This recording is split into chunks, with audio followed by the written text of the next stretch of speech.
Hello အားလုံးပဲမင်္ဂလာပါကျွန်တော်ဒီကနေ့မှာဆိုရင်ကျွန်တော်တို့ဘာအကြောင်းပြောကြမလဲဆိုရင်ကျွန်တော်ဒီမှာ Tailwind CSS ရဲ့ JIT ကိုဆက်ပြီးကြည့်ကြည့်အောင်အဲဒါဆိုကျွန်တော်ဒီကနေ့မှာဒီကောင်ကိုစပြီးတော့မှကျွန်တော်တို့ရဲ့ website မှာသုံးကြည့်မယ်ပေါ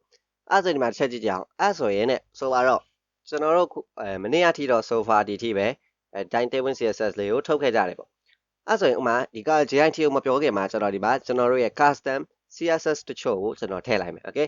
ဆိုပါတော့ကျွန်တော်တို့က website မှာအခု Tailwind CSS ကိုသုံးနေတဲ့အချိန်မှာကျွန်တော်တို့ရဲ့ဒီ Tailwind ရဲ့ utility class တွေအပြင်ကိုယ့်ရဲ့ custom class ကိုသုံးနေတဲ့အခါမှာဘယ်လိုလုပ်လို့ရလဲပေါ့အဲဆိုကျွန်တော်ဒီမှာ class ဆိုပြီးကျွန်တော်ဒီမှာ file folder လေးတစ်ခုလုပ်လိုက်မယ်ဥပမာကျွန်တော်တို့ရဲ့ style ပေါ့အဲလိုပြောရမယ်ဆိုဒါဒီကျွန်တော်တို့ရဲ့ CSS တွေထည့်မယ်ကောင်းမယ်ဥပမာ index.css okay အဲဆိုဒါဒီကျွန်တော်ရဲ့ custom class တွေအတွက်လုပ်ပေးမယ်ကောင်း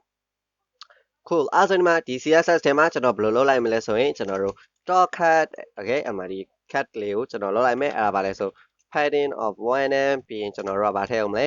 ဲပြီးရင်ဆိုပါတော့ border solid ပြီးရင်ကျွန်တော်တို့4 pixel okay correct okay ဒီတိုင်းထည့်လိုက်မယ်ပြီးရင်ကျွန်တော်တို့ border radius of 5 pixel အဲ့ဆိုရင်ပြီးကြတော့ကျွန်တော်တို့ကဥပမာဒီ class ကိုကျွန်တော်တို့ utility class တစ်ခုအနေနဲ့ extend ထပ်တိုးခြင်းနဲ့ဆိုရင်ကျွန်တော်ဘယ်လိုလုပ်ဖို့လိုသေးလဲဆိုရင်ဒါဒီကျွန်တော်တို့ရှေ့တုန်းက Tailwind tutorial မှာတော့ပြောခဲ့တယ်ဒါကျွန်တော်တစ်ချက် one နဲ့ပြန်လုပ်နေ okay အဲ့ဆို add Tailwind Tailwind ပြီးရင်ကျွန်တော်တို့ base ပြောချင်တာကျွန်တော်တို့ဒီ Tailwind ရဲ့ base တွေကိုကျွန်တော်တို့ဒီ file ထဲမှာ import လုပ်ပေးပါပေါ့အဲ့ဆို add Tailwind ပြီးရင်နောက်ထပ်လိုအပ်တာကျွန်တော်တို့ဒီ utility ပြီးရင်နောက်ထပ် add Tailwind okay component အဲ့ဒီမှာကျွန်တော်တို့ဒီ Tailwind ရဲ့ base တွေ utility တွေ component တွေကိုကျွန်တော်တို့က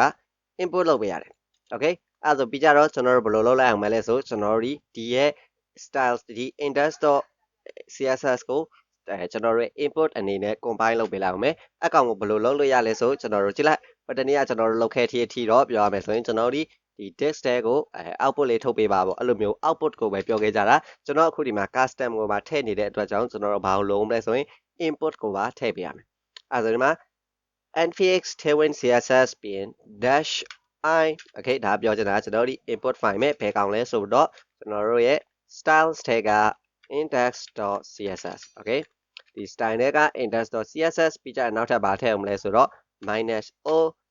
output ပြန်ထုတ်ပေးမှာကဘယ်ကိုလဲဆိုတော့ this ထဲကကျွန်တော်တို့ရဲ့ index.css ကို output ပြန်ထုတ်ပေး okay အဲ့ဒီမှာ run လိုက်အောင်မယ်အဲ့ဒါကျွန်တော်တို့ဘာဖြစ်မလဲဆိုရင် Tailwind ကသွားနေတူ combine လုပ်သွားလိမ့်မယ်ခဏလောက်စောင့်လိုက်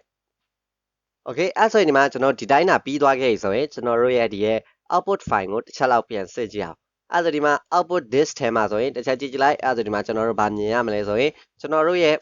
Tailwind ရဲ့ output လုပ်ပေးတဲ့ကောင်ကိုမြင်ရပြီဒါပေမဲ့ဒီတစ်ချိန်မှာပြောင်းလဲသွားတာဗာလဲဆိုကျွန်တော်တို့ file นี้ရှိတာဒီမှာ600ပဲရှိတော့တယ် okay file ကုတ် line တွေဒီနည်းသွားပြီပေါ့ပြောအဲ့ဆိုရင်ပြောချင်တာကျွန်တော် Tailwind นี้မလိုတဲ့ကောင်တွေကို park လုပ်လိုက်ပြီလို့ပြောချင်တာအဲ့ဆိုဒီမှာ index.html ကိုတွားကြည့်လိုက်ပြီးဒီမှာကျွန်တော်ဥမာဒီမှာတချို့တော့ article လေးတချို့ကိုစထည့်လိုက်မယ် okay အဲ့ဒီမှာ control c control v control s ဆိုပြီးလောက်ကြည့်လိုက်ကျွန်တော်ဒီ style တွေကိုလုပ်လို့ရနေပါပဲဒီမှာ margin top ပြီးရင်8 okay ပြောချင်တာဒီမှာ control s လုပ်ကြည့်လိုက်အဲ့ဆိုဒီမှာထူးဆန်းတာတခုဒီ Tailwind CSS ဒီကျွန်တော်တို့ margin top 8လို့ထည့်လိုက်ပြီမဲ့ကျွန်တော်တို့ style ဒီဘယ်လိုပြောရမလဲပြောင်းသွားခြင်းမရှိတော့ဘူးပေါ့အဲ့ဒါဘာလို့ဆိုတော့ Tailwind CSS ဒီကျွန်တော်တို့ပထမဆုံးတစ်ချိန် combine လုပ်ခြင်းတုန်းကကောင်တွေကိုပဲခြံခဲ့တာကျန်တဲ့ကောင်တွေဆိုရင်အကုန်လုံးကိုဘယ်လိုပြောရမလဲ park လုပ်လိုက်တာပေါ့အဲ့ကြောင့်ကျွန်တော်ဒီ margin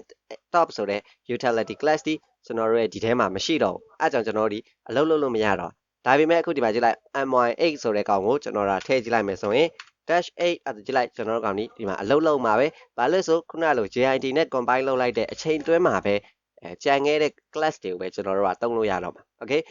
ဥပမာဆိုပါတော့ကျွန်တော်ဒီမှာ background color တို့ဘာလို့ဆိုလဲသုံးလို့ရတော့မှာမဟုတ်ဘူးဥပမာ bg blue 600ကြည့်လိုက် control s လုပ်ကြည့်လိုက်ကျွန်တော်တို့ကောင်นี้အလုံးမလုပ်တော့ဘူး okay အဲ့ဘာလို့လဲဆိုကျွန်တော်တို့ Tailwind CSS ကနေremove လုပ်လိုက်လို့ပေါ့အဲ့ဆိုဒီမှာကျွန်တော် JIT ကနေ remove လုပ်လိုက်လို့ဒီမှာကျွန်တော်ထပ်ပြီးနောက်တစ်ချိန် combine လုပ်လိုက်မယ်ဆိုရင်ကြည့်လိုက်သူဒီကျွန်တော်တို့ဒီ HTML ထဲမှာရှိတဲ့ class alike တခါတည်းဘယ်လိုပြောရမလဲလုပ်ပေးလိုက်မယ်အဲ့ဒီမှာခဏစောင့်ကြည့်လိုက်အဲ့ဒီမှာကျွန်တော်တို့ကြည့်လိုက်ဒီမှာဆိုရင်ကျွန်တော်ရဲ့ background color blue ကိုညင်းနေရပြီအဲ့ဒီမှာ text white အဲ့ဒီမှာကြည့်လိုက်ဒီကောင်လေးသုံးလို့မရဘူးဘာလို့လဲဆို remove လုပ်ထားတာအဲ့ကြောင့်ဒီမှာတစ်ချက်ပြန် combine လုပ်ပေးရမယ်အဲ့ဒီမှာတစ်ချက်ပြန်ကြည့်လိုက်ကျွန်တော်တို့ကောင်นี้အလုပ်လုပ်သွားလိမ့်မယ်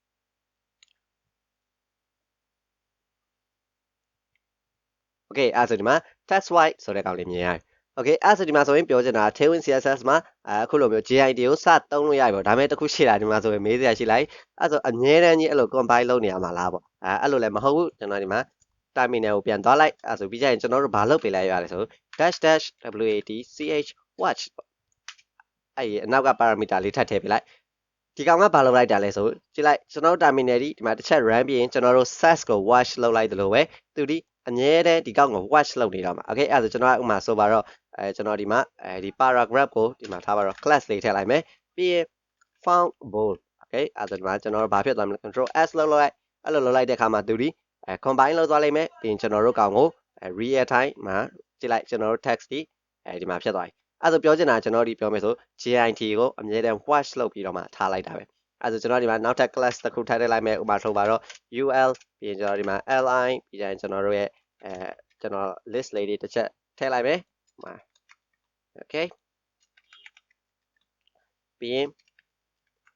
cool အဲ့ဆိုဒီမှာကျွန်တော်တို့မြင်နေရပြီအဲ့ဆိုကျွန်တော်ဒီမှာ class လောက်ထည့်လိုက်အဲ့ဆိုဒီမှာကျွန်တော်တို့ဒီလောက်တိုင်းမှာသူဒီကျွန်တော်တို့ဒီ HTML ကို changes လုပ်လိုက်တိုင်းမှာသူဒီအမြဲတမ်း watch လုပ်ပြီးကျွန်တော်တို့ရဲ့ CSS ကို combine လုပ်ပေးသွားမယ်အဲ့ဆိုဒီမှာကျွန်တော်တို့ list this ပေါ့ဆိုတော့ okay အဲ့ဒီမှာ control s အဲ့ဒီမှာကျွန်တော်ချက်ကြည့်လိုက်သူဒီမှာကြည့်လိုက် changes လုပ်တိုင်းမှာသူဒီဘယ်လိုပြောမလဲ refresh လုပ်သွားတာ okay အဲ့ဒီမှာlist this ရဲ့တချို့တော့ marker တွေကိုဘယ်လိုသုံးလို့ရမလဲဆိုတာကျွန်တော်တို့တစ်ချက်ကြည့်ကြပါပြီးကြရဲ့ဥမာဆိုပါတော့ကျွန်တော်ဒီကောင်ကိုဒီမှာ class name မရှိတဲ့ကောင်တွေကိုထပ်ထားလိုက်မယ်ဥမာ italic italic အဲ့ဒါမှာ control s ပြီးရင်ကျွန်တော်တို့ကြည့်လိုက်သူဒီ combine လုပ်သွားလိမ့်မယ်